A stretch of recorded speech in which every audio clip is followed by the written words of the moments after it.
welcome back to another episode of the CDP Growth Show. On today's episode, I'm joined by Pavel, who is the current head of growth at Disciples. Pavel, how you doing? Very good. Enjoying working from home for the past 2 months. Me too. Now, before we kind of dive into the main part of the podcast, just give my audience like a really quick, 30-second rundown of, first of all, what Disciples is, as a platform, and then kind of, who you guys serve. Cool. So basically, Disciple is a SaaS company, and we empower brands and creators to build independent communities. Mm-hmm.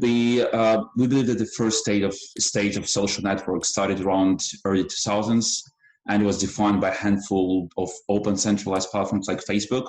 Mm-hmm. And a lot of entrepreneurs and a lot of creators jump on this platform to build large engaged followers. Mm-hmm. But as the platform started to grow and became more centralized, the engagement dropped, the organic reach dropped, and became really hard to, get actual value out of the community. Mm-hmm. So we believe that the next stage, the phase 2, or some people call it social 2.0, has just begun. And it will be defined by, again, same entrepreneurs, but actually trying to move away from centralized platforms and create independent communities around single interest or passion. Mm-hmm. And that's what we're all about. We want to provide the best tools and service for people who realize the value of the communities. Mm-hmm. And is this typically for, just to give the audience context, is this typically for kind of B2B brands, or is this also for people that have got their own kind of, online personalities and online communities? That's one of actually interesting challenges for us. It's good and a bad thing at the same time. It actually fits everyone. We've worked with from B2B companies to publishers like Forbes, to musicians like the Rolling Stones, to farmers in the in the US. We have I think 3 communities of farmers. That's awesome. Who actually enjoy that. Yeah, so we have a diversity of clients. So it's and that's one of the challenges for us is we have defined personas, but we get so much interest from churches, for example. Oh wow. Or schools. Yeah. We have a member of parliament on our platform as well. I think 2 members of parliament now. Okay. So a very kind of wide mix. Indeed. Yeah. Okay. And, how did you, just again, to kind of give the audience context, how did you kind of, get into this world of, B2B SaaS marketing? Where did you kind of get your start? Were you in B2C before, or have you always been in B2B? So that's actually a funny story. When I graduated from the university, I graduated with a degree in international politics and security, and I started working for different international security organizations at that time. And I'm originally from Russia, as you could probably guess by my accent. I don't think it's a secret. And it was not a secret to other people, so no one really felt comfortable about having a Russian guy in international security organizations here in London. So I realized there was no way at that time. It was, I think, at the time where it was all the conflict with Georgia and then Ukraine. There's no real way for a Russian guy to make any career in this sector. So I was thinking about where actually was the best way to combine my interest, my passion for data, but also creativity. Yeah. And I realized that actually, growth and B2B SaaS is absolutely the perfect place. You need to be really good with numbers. But if you don't want to be an old, boring, B2B brand, you need to be creative as well. Yeah, and that ultimately defines. Yeah, it's a perfect mix. Love it. Okay. And what made you kind of initially join? Kind of going back to when you initially joined Disciples, what made you join them? What was the kind of incentive behind that? I believe it's a huge problem nowadays. I believe that there is a huge gap in the market, and when I joined, and within probably 3 months when we started reaching out, so we went broad. We said, okay, who would have this problem? And my assumption validated in the sense that basically nearly every industry is unhappy with the state of social. They're unhappy with the state of the communities. And they're basically happy with how the things are going on right now, but no one realized that that's actually a problem. They just say we have shitty engagement rates, but that's everyone else is doing that, so we just do that. So I joined Disciple because of the mission, and I think I stayed because of the mission as well. But also we've seen an amazing growth. We basically went from nothing to 1.5 million in annual recurring revenue, which was amazing for 1.5 years. Yeah. And and I think it was very interesting because again, it's a very new product, it's a very new category. We probably only have two competitors, big competitors in the world. Who are they? So, Who are the competitors? so one of our competitors, Mighty Networks, they're a very good, interesting company based in the US. And they have very famous founder, Gina Bencini, a very interesting entrepreneur. And there are a few around the world. Well, actually, probably another one. Sorry, only it's Tribe.sl. I think they're Canadian based. Got it. So it's an interesting, growing in a market that didn't exist before, and building that category out. Yeah, building the category out. I think it's super exciting, and not every company has a luxury to do that. Yeah, that makes sense. And obviously, I know you guys have been very big on kind of the inbound engine, kind of compared to outbound. And I know a lot of your growth has pretty much come from inbound. So maybe, again, tying it into the kind of category creation piece, how you guys have really built that inbound engine. And at the same time, you're kind of leading the way for this category and how you're structuring that content. Because I think it'd be really interesting, particularly for people that are, in the same kind of situation as you guys, building out this kind of new category in the market.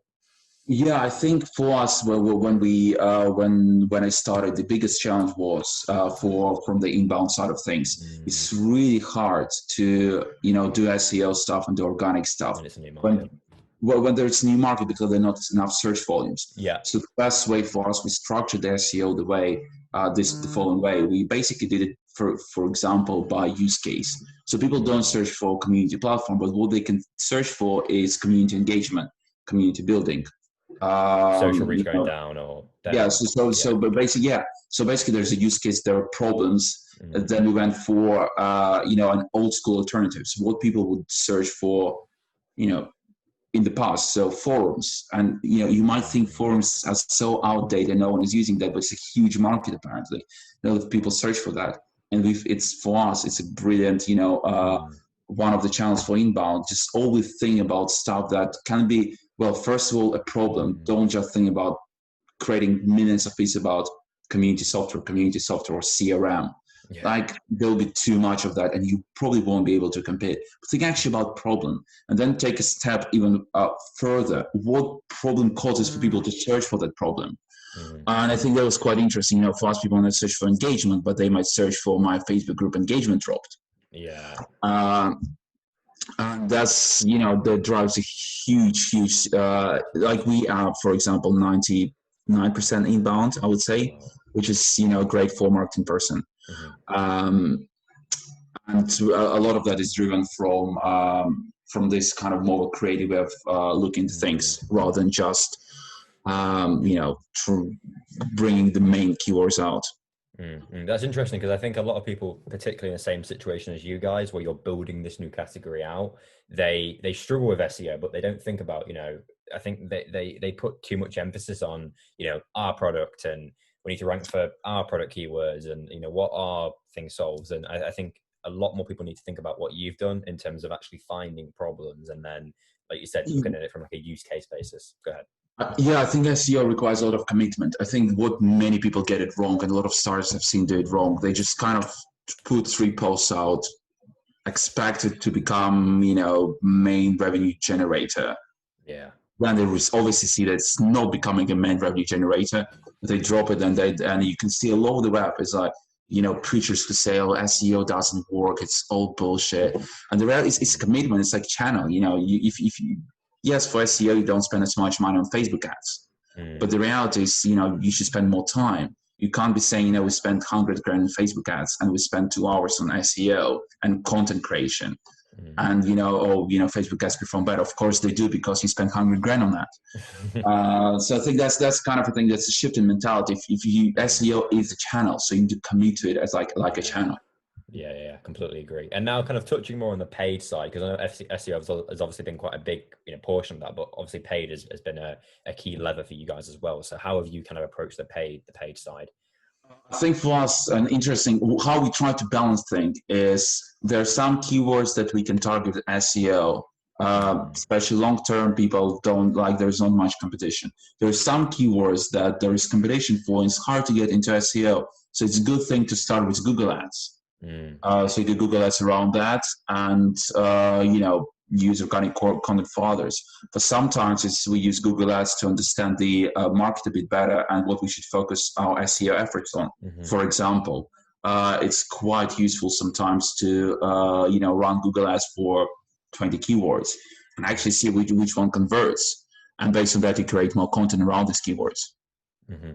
Makes sense. So really kind of using that middle ground approach, using something like Google Ads where you can kind of just boost the keywords basically. Yeah. Right. And we also, we experiment with a lot of stuff like software comparison websites where you can also run ads like Capterra, which is actually amazing, and there's one thing I always recommend to B2B startups that obviously if you have a deal value of about $3,000 per year or $4,000 per year, it's definitely worth investing money into that. That's probably the best investment and best ROI you can get from any channel. Sometimes even better than organic. Interesting, because I've heard quite a few people talk about sites like G2, Capterra, running ads on them. Have you guys run ads on them platforms? Is that So on G2 Crowd, you can't run ads. It's all about reviews, and they kind of what they sell is insights. So they basically what they sell. They can show you who visited the category, or they show the companies, and it's kind of more for outbound. I personally not a big believer in that, in the sense that it's like, when you get a list of companies like IBM, what are you doing next? Yeah. They can be like, there can be 20 heads of marketing, 30 heads of marketing. It can be different people researching for that. It's not that as straightforward as they try to present. Capterra is much more straightforward. It's a PPC campaign, pay per click, and there are lots of other stuff. Like there are probably another 50 platforms like that. Some of them are much smaller. Some of them are actually really good. I think we tried SAS Cup recently, which performed quite well for us. And is because I've heard quite mixed things about sites like Capterra, because it works for some companies, doesn't kind of does for others. How in terms of the kind of lead quality for you guys, is it been good from sites like Capterra or? Software comparison website would probably have the best lead quality, simply because I know why it doesn't work for many companies, and usually there are two reasons. So for us, yes, lead quality is amazing. And the benefit of this platform is what people don't really understand. The benefit of this platform is people already making decisions. They're not thinking about, do I need a CRM software? They go there and say, okay, which CRM software I should buy?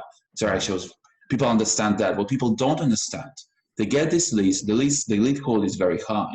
But the problem is, usually companies treat these Capterra leads like any other lead. They give them a call and say, one day, you're interested in CRM software and blah, blah, blah. But what they don't realize, and they don't usually change the pitch. And the reality is, what they should always start doing is talk about competitors. Because if someone came from Capterra, they obviously saw 5 of your competitors, 10 of your competitors. And I find it very interesting when sales reps get the leads from Capterra and they approach it the same way. So they say, we're the best. And they don't mention any of the competitors. And the reality is they go to another competitor who say, you know what, let me tell you about all our competitors. So I think that's the problem is, Capterra is a unique channel in that sense. It drives you very high quality, very buy-ready leads. But, you should be ready for them being aware of competitors better than you are. They probably have spoken to 5 of your competitors already. So they really know the price. You can't really say we're the best quality, we're the best price. Because if it's not true, they would know about that. And the second thing, it's always a LTV. So Capterra is quite expensive if you sell, £30 per month software. Yeah, it's got to be the right price. Yeah, so Capterra is very transparent about cost per click and what requires you for you to get into top 10, top 5 to top 3 search results. And in that sense, if you know that and it's the most basic of B2B SaaS marketing. If you can only you can only get £100 of a customer, and the cost per click is 50 or 20. There is not much point of advertising that. Yeah, it's not much margin here. So, but for us, it's been an amazing channel. And I think, and also Capterra team is an amazing team, and they provide great support as well. Interesting. Yeah. Now, I guess kind of more moving on to your tech stack now, right? And how you guys have kind of structured that MarTech stack. What have been, again, kind of focusing more on the inbound side, like what have been some of the key softwares that you guys have put in place to really kind of fuel that inbound engine? Yeah. So We started like many companies with the idea that we need to save money here and there. So we had Pipedrive as a CRM, Mailchimp for emails. We had Calendly for sales meetings, and we had Intercom for the chat and for the help center. And we probably had we had ClearFolio to understand the data. We probably had, I don't know how many, like 10 tools. And we realized that that's not the way to scale the company. The data was absolutely fragmented. It required, we had like probably 100 different Zapier integrations going from one place to another. Yeah. And if one thing breaks, your whole data analytics, your whole reporting goes to hell. And that basically, it's impossible to scale the company where, you use so many moving parts, right? Yeah, so you have Mailchimp with Pipedrive. It's really impossible. You don't, like in Pipedrive, you don't see who receives what email. And what we move to now is kind of, we all in one, which is HubSpot for us. Yes, probably Calendly and Pipedrive and Mailchimp maybe as a separate tools, but have more features than HubSpot as a whole. And no one probably would argue that, Calendly, which is just specific for booking sales meetings or meetings in general, will have more features around that than HubSpot with its meeting tool. However, when you look at it holistically, the benefit of using all-in-one platform is huge for us. The reporting, not just kind of data, but also reporting between the teams. Sales could see which emails a contact received. If contact, said, "Oh, I'm not interested," just got this email. They know what email they got. It's really easy to segment. We know who spoke to who. We know it's amazing. And we also use Periscope for data analytics. So we kind of just like a handmade, CDP platform for us. We use Periscope and HubSpot, and we try to fuel all the data into HubSpot and then visualize it with Periscope. Got it. Yeah, I think it's such a key point there of making sure that I see. I'm sure you do as well. I see so many startup companies where they've got 50 different softwares right in place, and that all really kind of have that overlap, like you said, of they all kind of do the same thing. And I think it's so important that I think a software like HubSpot now, it does a lot of what all of these other softwares do. And I think it's, if you can master HubSpot and get the full kind of functionality out of HubSpot, you've got a lot of your kind of job done, right? Yeah, I think it's really important. I think for us, one of the biggest mistakes I would say is not moving to this all-in-one approach, all-in-one sooner. And I think it was a huge mistake. And you also miss out a lot on the data, because sales very popular something in Pipedrive, then you get some data in Mailchimp, and you get some data in Intercom, and then in 10 other tools. As a result, you can't really merge it and understand that. So you basically, yes, you saved money initially, and actually probably not that much money, but you save some money, but in 1 year you go, okay, I want to understand who's our persona, I want to understand who's our target audience, and you can't really do it with that fragmentation. And then you probably think at that time, well, that's what my thought is. Well, I wish we spent much more just to get this data. Now we need to spend more time to get this data again. So, it's very important to think about saving money now versus long-term benefit. Makes sense. And I guess, let's say theoretically, right, we've got a new B2B SaaS startup. Let's just say, for the sake of this kind of point, they're in a similar market to you guys, right? What advice would you give in terms of how they should be approaching that MarTech stack, and how they should be thinking about developing it, for the long term, right? I know we've kind of already touched over a few points here, but just obviously that is our kind of audience. So just anything that you can kind of share on how you should be kind of structuring that stack. So I'm a big believer, and that's what I've seen a lot of time. And I always say, it's not the tools that matter. It's, how you actually use them and why do you need them.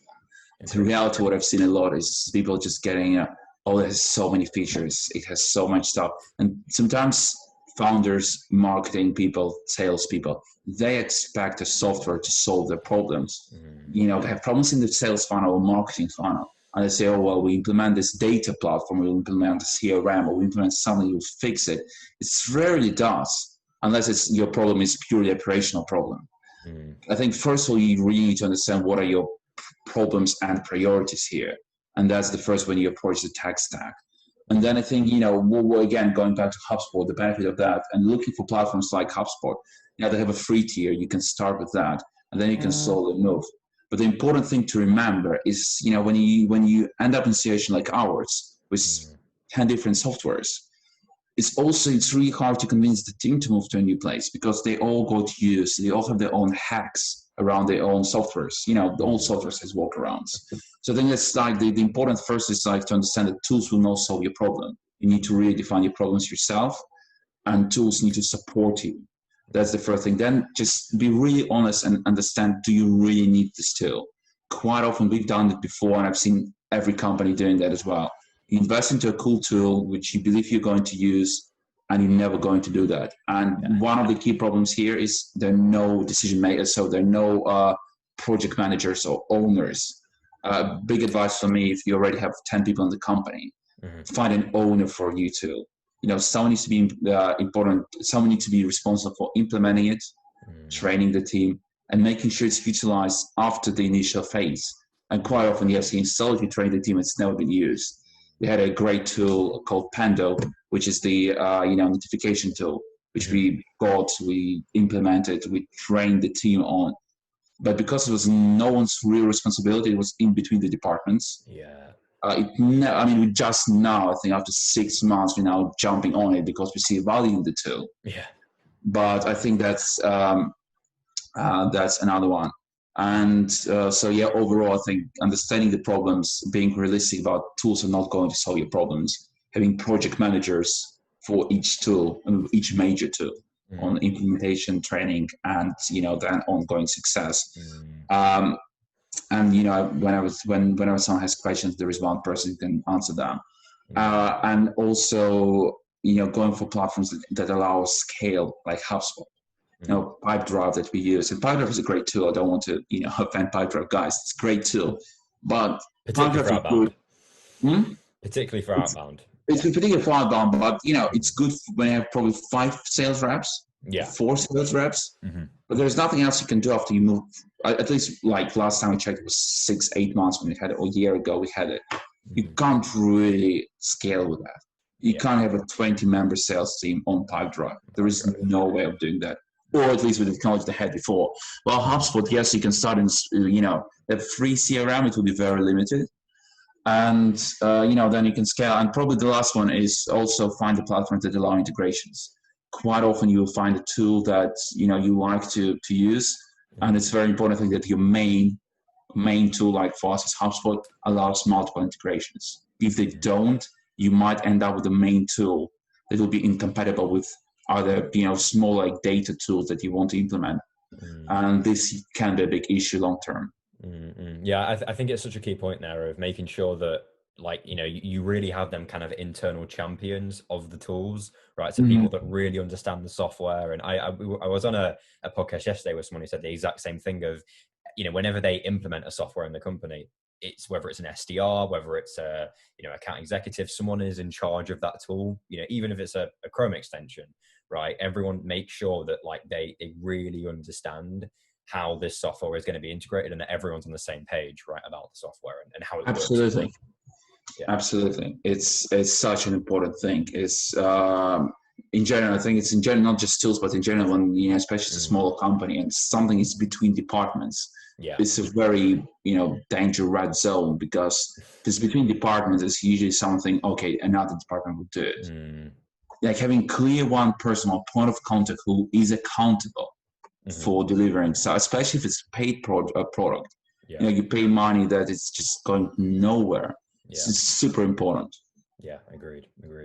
And I know we've already kind of touched on it a little bit, on the kind of CDP piece, but I feel like over the last few years, particularly in the kind of SaaS world, we've started to see a pretty kind of rampant rise, right, of CDP platforms and things like Segment and tools of this kind of nature. So I know you guys have kind of created your kind of alternative, but just to kind of get your perspective on how you think CDPs kind of play a role in the stack and just where you kind of see them playing a fit in the stack and sure. So I think overall the big issue is data that I've seen in a number of companies. It's actually at every company is probably the same. there are tools, let's say, the one that we use that are good for non-tech people in a sense that, non-tech people can build dashboards, they can understand the data, and that's pretty straightforward. The problem with that is, when you get more complex queries, you can't really do them with that, like Gecko board, for example. That's a good example. It's like there'll be a lot of constraints within the tool. Mm-hmm. However, then you try to move to something like what we use, Periscope. It's a great tool. It allows you to do very complex data reporting, but you need SQL knowledge of that. So it creates bottlenecks in the company. You need a person who will be able to do SQL, and usually there are not that many people in the company who will do it. Yeah. And this creates bottlenecks. So overall, I think CDP has a huge value, especially and that's something we're actually thinking about moving to. Especially because previously I decided we were kind of working with higher end clients, and now we recently launched a self-serve product which goes to more mass market, and we already had 1,000 businesses signing up within a month since we launched it. Wow. Yeah, so it's been it validated the market, but more importantly, it's also showed that the reporting tools for 200 or 300 customers is very different for when you have over thousands. Yeah. And I think CDP becomes more important for marketing. But I think also the problem with data is the alignment between the teams. There is quite often data becomes so fragmented that marketing will hold amazing insights on something that sales would actually benefit from, but no one would actually think about sharing it. Yeah. So just getting some transparency between what data we have, and quite often it replicates so much work. You need to every time another department doing something that we already have done in another department.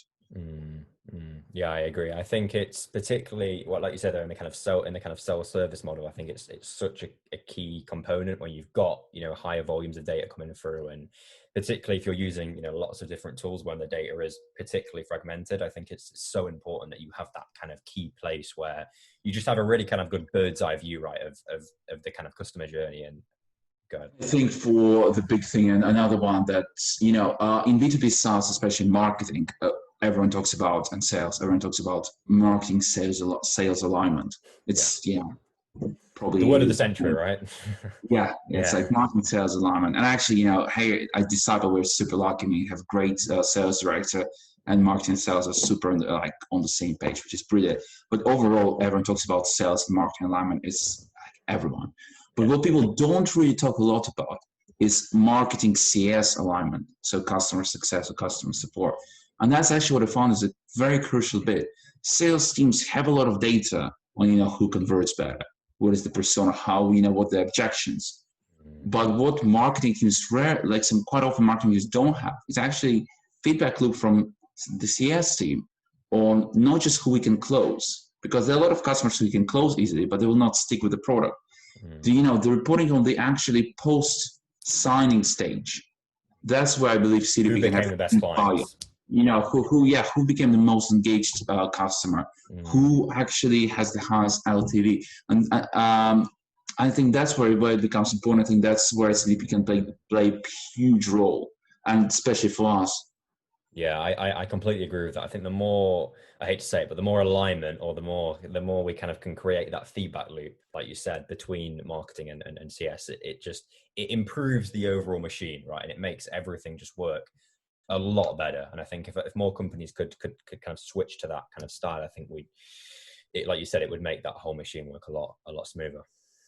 And you provide at the same time, you provide great value to customers, because CS teams usually know much more about the value of the product than sales. Sales know how to sell it. CS and they know who are going to see the most value from the tool. Yeah. And that's the thing that's super important. Completely agree. And to kind of wrap this up, I always like asking a kind of final tough question, right? There's never one answer to this, right? It's always just a kind of final tough question that I like asking. But if for you as a marketer, right, if there was one metric that you really had to be tracking, right, to kind of just measure the success of a campaign or just across the funnel, what would be that one metric for you? It reminds me when you talk to an SEO person or SEO consultant, when you jump on the call with them, you can count the numbers, how many times they say it depends. Because usually every time you ask an SEO person about well, how we should do this or that or this or this, they always the answer is it depends. So I would put myself like a good SEO consultant, so it depends. In your case, obviously, in your case, like in your I think business. for B2B, I mean, the obviously straightforward metric will be revenue. Like what would you track overall is revenue, number of users, number of customers. But I think the more important, what I keep saying to all companies, and I think our COO/CFO puts it best.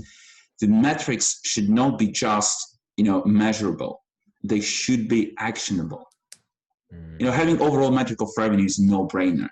Everyone is measuring the revenue. Of course, yeah. But quite often, people say, again, you measure revenue, so it drops. What are you going to do next?